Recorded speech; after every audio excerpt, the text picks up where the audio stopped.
So welcome back.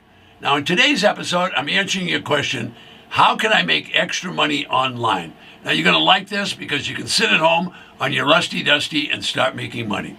Now this will be a fun lesson for those of you that are computer savvy. And if you're not computer savvy, this should give you reason enough so that you will become that way. All right, so let's get ready for some new income. My name is Ted Thomas, and I've been involved in the tax lien and tax deed business for over 30 years. Now, I discovered this little-known business, and when I did, I was surprised that you could figure out exactly how much money you were going to make before you ever bought into the business. So just so you know, this business was all offline 30 years ago. Now it's offline and online. So if you're a person that likes to stay at home and make money, this is going to work perfectly for you. Now, what is the tax lien and tax deed business? It's nothing more than a subset of the traditional real estate business. So what's traditional real estate? Houses, small office buildings, small farms, maybe some residential buildable lots, but mostly it's houses and real estate brokers buying and selling, and title companies and insurance and so on. So I'll be right back and give you the details on the tax lien and tax deed version of that traditional real estate business.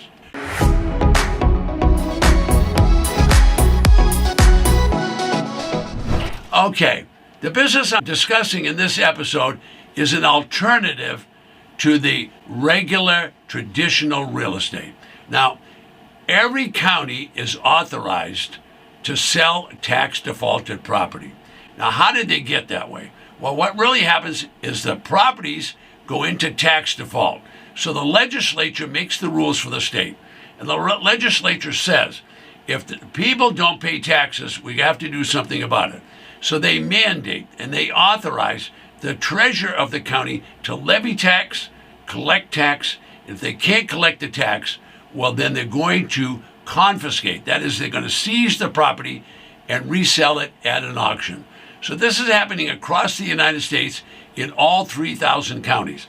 Every county is authorized to confiscate and resell properties. Well, you can access those counties online. So that's going to be step number one.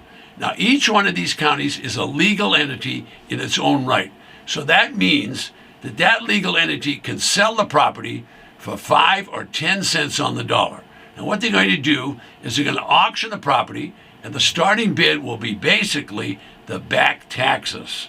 So that's where the bidding starts. Now, I don't know where it's going to end, because some people will pay 20 cents on the dollar, some people will pay 30 or 40 or 50 cents on the dollar. But basically, it starts at the back taxes. Now, if you can buy a property for 5 or 10 cents on the dollar and then sell it into the market, you should be able to make quite a bit of money. Now, the county governments have to sell these properties. Why? Because if the county doesn't get the money from the taxes, how are they going to pay the school teachers? How are they going to pay the police department? What about the firefighters? What about the county employees? You're getting the idea. So the county has a lot of bills to pay. So what the county simply does is they confiscate the property and then they resell it. So you can find these properties on the county website, and they publish them in the newspaper.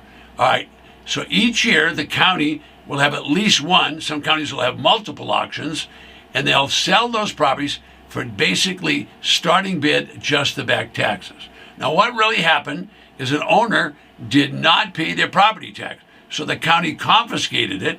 Now the county's in trouble. What are they going to do with the property? The county government does not want that property. They don't want it. They want to get it sold so they can have revenue, so they can pay their staff, and so they can take care of the roads, and so they can take care of the hospitals. In other words, the county has a lot of bills that they're required to pay. All right, now who made all these rules? I didn't make the rules. This is the state law. So the state mandates what the county does. Then the Board of Supervisors or county commissioners have the treasurer and the sheriff do all of that work. Now, a treasurer collects the taxes, and if they can't collect them, they're going to confiscate the property. It's a simple process. All right, so here's a perfect example. Let's say the property has a tax assessed value of $100,000. However, they're going to auction it for 5 cents on the dollar. Well, folks, if you could buy a $100,000 property for 5 cents on the dollar, I'm sure there's enough margin in that property for you to make some money. So think about margin. just graphically put that in your mind and say, boy, that's a lot of money. So I actually teach people, buy them low and sell them low. Now, I don't know if you're going to get it at 5 cents on the dollar, but what if you could get it for 20 cents on the dollar? What the county is doing is they're discounting 60%, 70%, 80% from the tax assessed value.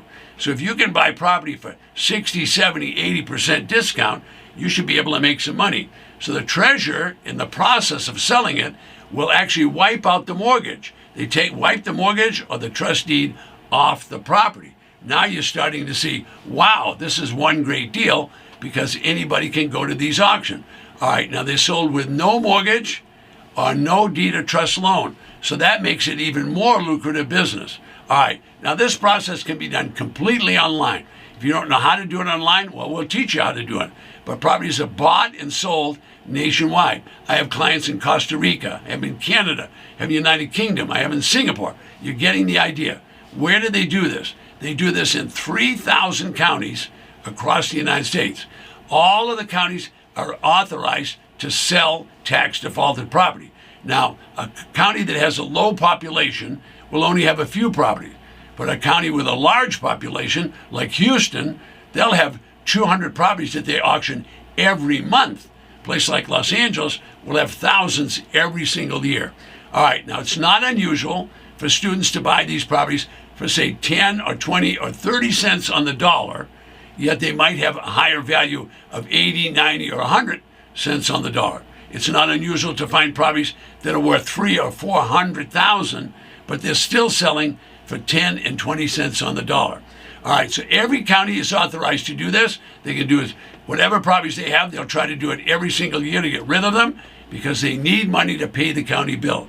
So counties sell the property, savvy students show up and they buy with 60, 70, and 80% discounts. All right, now what are you going to do when you get one of these properties?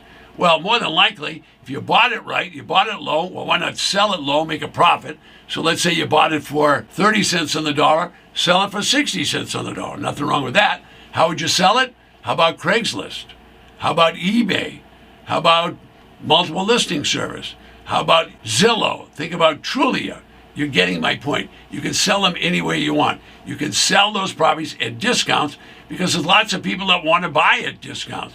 All right, what about bid for assets? Do they have auctions? Yes, they're going to have tons of auctions, and they're going to represent the county there, and those auctions will be the same way. They'll start out at 20 or 30 cents on the dollar. I've seen bid for assets with 2,000 properties to sell, and it just takes them days to do that many properties. All right, so you're getting the idea. So these properties are sold for a minimum bid. Anybody can bid on the property. It's a public auction. You can find them on the county website. You can also find them in the newspaper. These are public auctions. Anybody can bid on the property that wants to. Now, some of the auctions are so big that they'll have to go out to the fairgrounds and do it because there'll be thousands of people there. That means that population knows about it and they're going to show up to buy those. I don't know what the exact selling price is, but here's what I do know. Don't bid on a property unless you've seen it. If you haven't had boots on the ground, it's the same thing.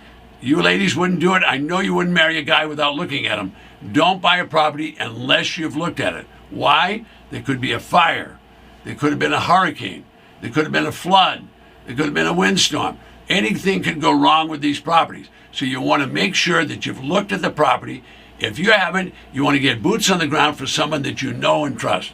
All right, these auctions take place every single year. I've told you, you can get them on the county website and you can get them in the newspaper. My name is Ted Thomas. I'll see you on the next video.